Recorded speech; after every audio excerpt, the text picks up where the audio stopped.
নমস্কার বন্ধুরা, রাখি হোমমেডে আপনাদের স্বাগতম। আমি আজকে পালং পাতুরি রেসিপি নিয়ে চলে এসেছি। আমি আজকে বানাবো কাতলা মাছ দিয়ে পালং পাতুরি। কেমন ভাবে বানাবো সেই ভিডিওটা আপনারা দেখতে থাকুন। পালং কাতলা পাতুরি বানানোর জন্য আমি এখানে কাতলা মাছ নিয়ে নিয়েছি। কাতলা মাছটাকে ভালো করে ধুয়ে পরিষ্কার করে নিয়েছি। আমি এখানে 5 পিস কাতলা মাছ নিয়ে নিয়েছি। পালং পাতা নিয়ে নিয়েছি। পালং পাতাটাকেও ভালো করে ধুয়ে আমি পরিষ্কার করে নিয়েছি। পেস্টের জন্য টমেটো, পেঁয়াজ, কাঁচা লঙ্কা, শুকনো লঙ্কা, আদা আর রসুন নিয়ে নিয়েছি। ধনেপাতা নিয়ে নিয়েছি পরিমাণ মতন। একটা লেবু নিয়েছি। মশলা নিয়ে নিয়েছি কাশ্মীরি লঙ্কা কালারের জন্য, ধনে গুঁড়ো, জিরে গুঁড়ো, হলুদ, কাজু বাদাম, পরিমাণ মতন নুন, সর্ষের তেল আর গোলমরিচ গুঁড়ো। প্রথমে আমি মাছটাকে ম্যারিনেট করে নেবো। ম্যারিনেট করে নিয়ে আমি আধ ঘন্টা রেখে দেবো। 1 চামচ দিলাম নুন, হাফ চামচ দিলাম গোলমরিচ গুঁড়ো, হাফ চামচ দিলাম হলুদ। একটা যে লেবু নিয়ে নিয়েছিলাম, লেবুটাকেও মাছের গায়ে আমি মাখিয়ে নেব। লেবু দিয়ে মাছটাকে ম্যারিনেট করলে মাছের যে একটা আষ্টে গন্ধ থাকে সেই গন্ধটা আর বেরোয় না। মাছটার সঙ্গে ভালোভাবে আমি মাখিয়ে নিলাম।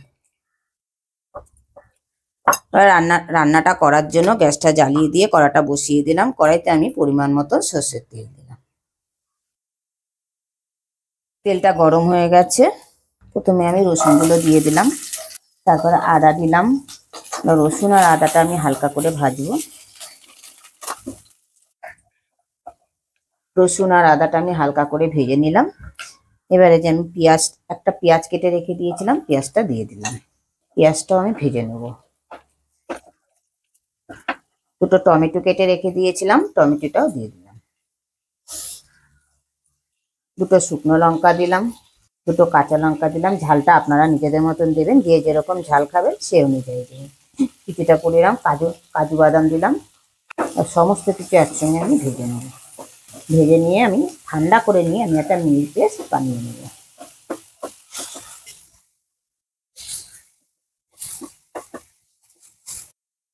মশলাটাকে আমি 2 থেকে 3 মিনিট ভালোভাবে ভেজে নিলাম। মশলা থেকে যখন একটা সুন্দর গন্ধ বেরোতে শুরু করেছে সেই সময় আমি মশলাটাকে নামিয়ে নিলাম।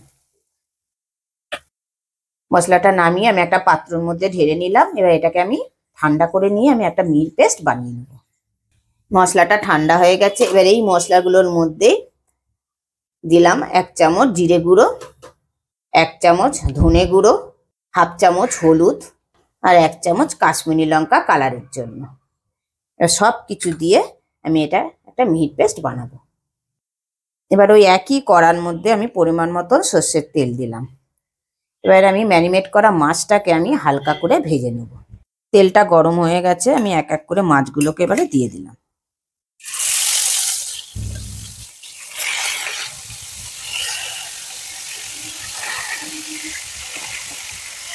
মাছটার 1 পিঠ হয়ে গেছে, আমি আরেক পিঠ উল্টে দিলাম।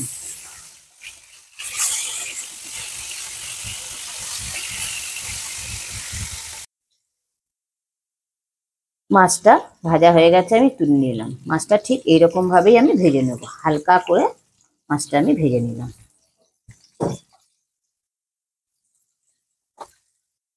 যে মশলার পেস্টটা বানিয়েছিলাম সেটা আমি একটা পাত্রের মধ্যে ঢেলে নিলাম।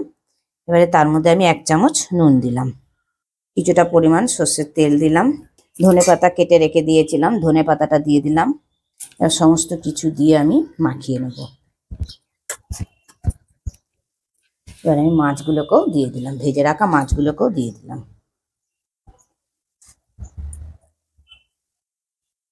মাছের গায়ে ভালোভাবে মশলাগুলোকে সব মাখিয়ে নিলাম। তেলটা গরম হয়ে গেছে। এবার পালং শাকগুলোকে আমি এর মধ্যে দিয়ে দিলাম।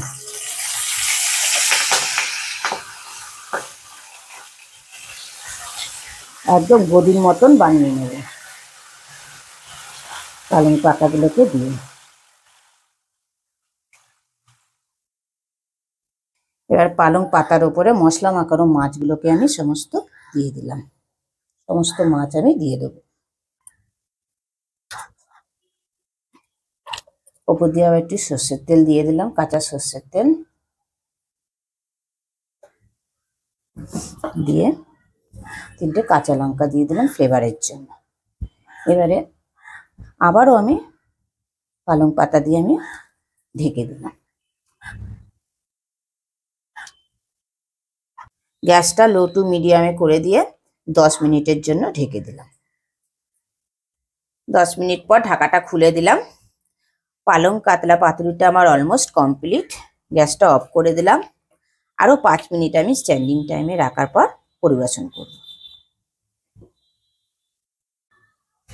5 মিনিট স্ট্যান্ডিং টাইমে রাখার পর ফিরে এলাম।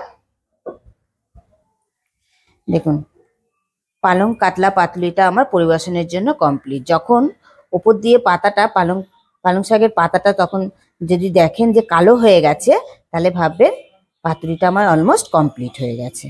ওপরে যে চাপা দিয়েছিলাম যে পাতাটা দিয়ে, সেই পাতাটা আমি ফেলে দিলাম। দেখুন বন্ধুরা, দেখতে কতটা লোভনীয় হয়েছে, তাহলে খেতে কতটা সুস্বাদু হবে। গরম ভাতের সঙ্গে খেতে অসাধারণ লাগবে। আমি গরম ভাত নিয়ে নিয়েছি। গরম ভাত নিয়ে আপনাদের সঙ্গে আমি পরিবেশন করে দেখাবো বা খেয়ে দেখাবো পাতুরিটা কেমন হয়েছে।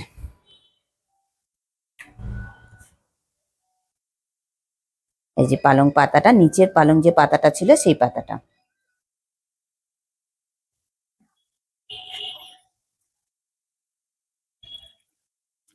দারুণ হয়েছে। ভিডিওটা ভালো লেগে থাকলে কমেন্টে অবশ্যই জানাবেন, লাইক আর শেয়ার করে দেবেন। আর আমার চ্যানেলে কেউ যদি নতুন বন্ধু হয়ে থাকেন, চ্যানেলটিকে সাবস্ক্রাইব করে দেওয়ার অনুরোধ রইল। পাশে বেল আইকনটা প্রেস করে দেবেন নতুন নতুন ভিডিও দেখার জন্য।